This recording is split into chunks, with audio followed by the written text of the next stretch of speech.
C'est quoi la médecine du futur, docteur Ador?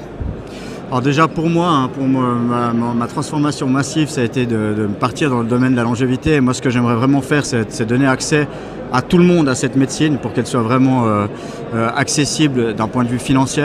Et pour moi, en fait, c'est une médecine qui va devenir de plus en plus personnalisée. C'est-à-dire qu'en fait, de la base des examens qu'on va vous faire, on va réussir à personnaliser les traitements, la prise en charge, les différentes interventions.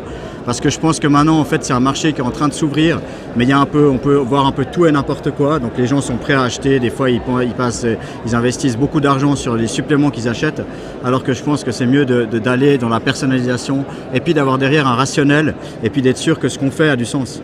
Oui, et du coup, pour moi, c'est aussi être suivi par un médecin et pas faire juste n'importe quoi par un médecin ou professionnel de santé. Ça peut être aussi un naturopathe formé, etc., sur la santé fonctionnelle, on est d'accord. Ouais, mais surtout être suivi par quelqu'un. Est-ce que c'est possible de... Je dirais d'être suivi par un team, quoi. Tu vois, ça peut être, c'est une équipe de médecins, de nutritionnistes, de thérapeutes, d'intervenants qui vont aider la personne aussi à changer son mode de vie. Je pense que des fois, on a tendance à trop vouloir aller dans les raccourcis. Ouais, et disons, il y a des raccourcis qui marchent à court terme, mais si on cherche le moyen et long terme et puis la santé qui dure, ça nécessite de faire des changements qui sont importants. Mais évidemment qu'il faut éduquer les gens, parce que c'est normal qu'ils ne savent pas par rapport à tout ce qu'on a maintenant dans des messages, même les messages nutritionnels qu'on balance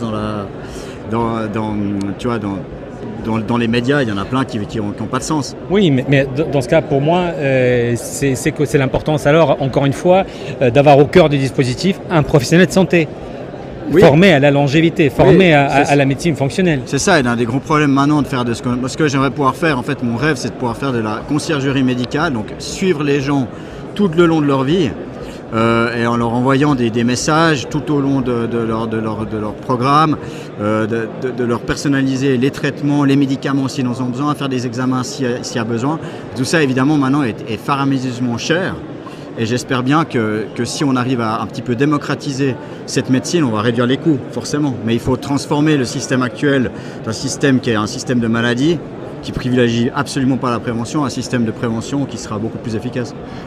Aujourd'hui, c'est l'assurance maladie, c'est pas l'assurance santé. Exact. Merci, docteur Ador. Avec plaisir.